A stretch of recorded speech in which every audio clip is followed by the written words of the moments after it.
Everybody pay attention, including people who are renting. We're going to talk about real estate and taxes and what have you. This is going to be something that isn't going to be new to some of you, but it's going to be news to others. So I got the property reassessed, my property, the one we just bought like a year ago, because we got a bill from the county saying that it had doubled in value, which is just not true. So we went to go and have it reassessed. Now, this is where it's interesting, and this needs to be understood. The girls who work at the tax assessor's office, these are younger millennial women, and even they understood how bad this is getting with all these private equity firms and hedge funds buying up all this land and then artificially increasing the prices of all the real estate around it. It isn't the real estate is worth more. It's not. It's that they're artificially paying too much money. Rent seekers are also causing this problem too. That'd be the scumbag landlords that you hear me talk about all the time. The very same landlords that Adam Smith, for the same reasons I'm critical of landlords, was critical of landlords, because they don't really add any value to the economy. They just add more markup. Okay? And from the banker perspective, for those of you who don't know, landlords, all they do is add a layer of indemnification to the bankers. That's it. So the only value that they really add is to bankers to indemnify them from losses, rather than let the bankers take the hit, which is what they should do, which is how you keep your prices down. Prices in a natural economy, in a normal economy, tend to come down, not up.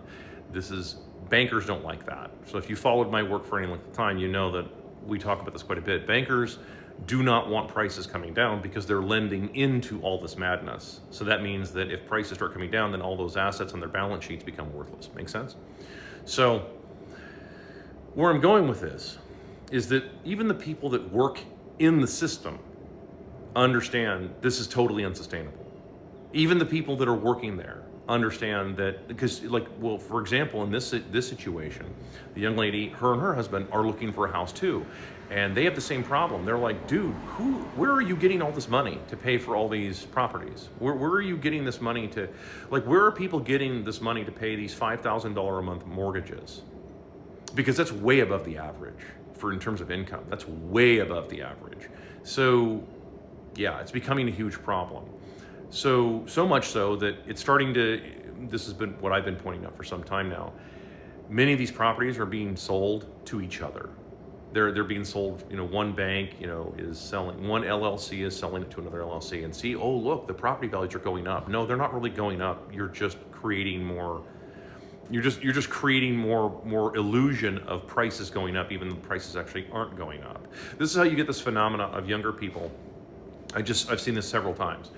Going to look for a house, and it's been sitting on the market for like 3 months.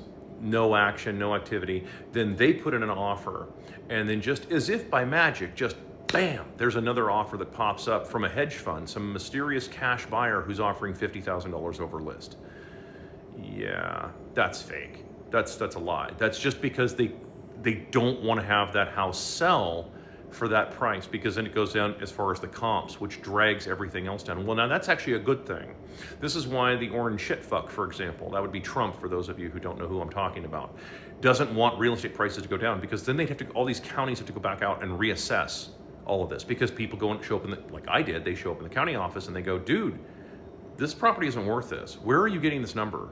This didn't just magically double in value in 1 year with nothing being done to it, because in my case, it's dirt. There's nothing there except trees and dirt. Okay. So yeah, I mean, this is the kind of problem, these are the kinds of things that happen.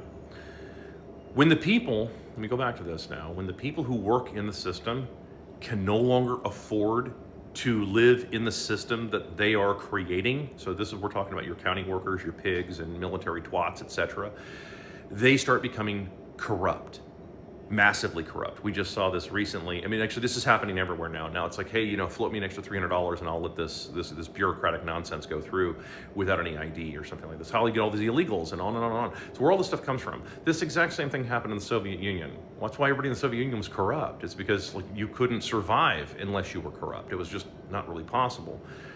So if you're wondering why all the corruption is just getting worse and all the piggery is getting worse, and yeah, it's because of this, because the people who are policing this system can't afford to function in the system that they're policing, right?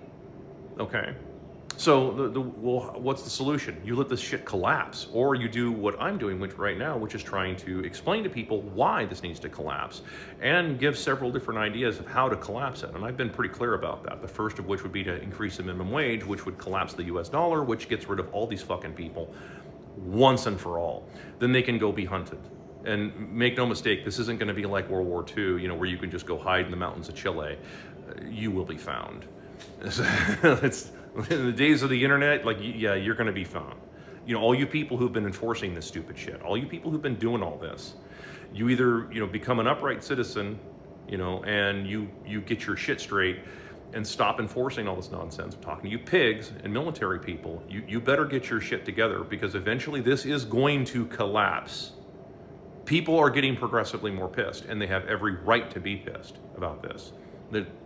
And when it finally goes full French Revolution, and it probably will at some point, I'm not going to care, nor is anybody else, I think, at that point. Because, dude, you are creating the very circumstances that are causing all this. This is why I'm so hard on the Republicans and the conservatives and all you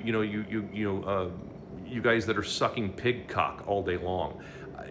I'm so hard on you guys because, like, you're the problem now. It isn't the crazy leftist weirdo freak shows that want to burn everything down. They're not your problem anymore. They're really not. They may be stupid, they may be a lot of things, but they at least understand that they're being ripped off. They at least understand that.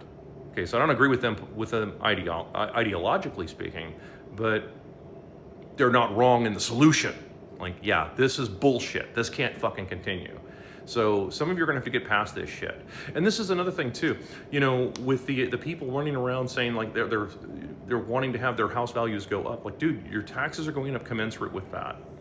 And again, younger people, even if they own a house, cannot afford to have their taxes going up 2 and 3 times,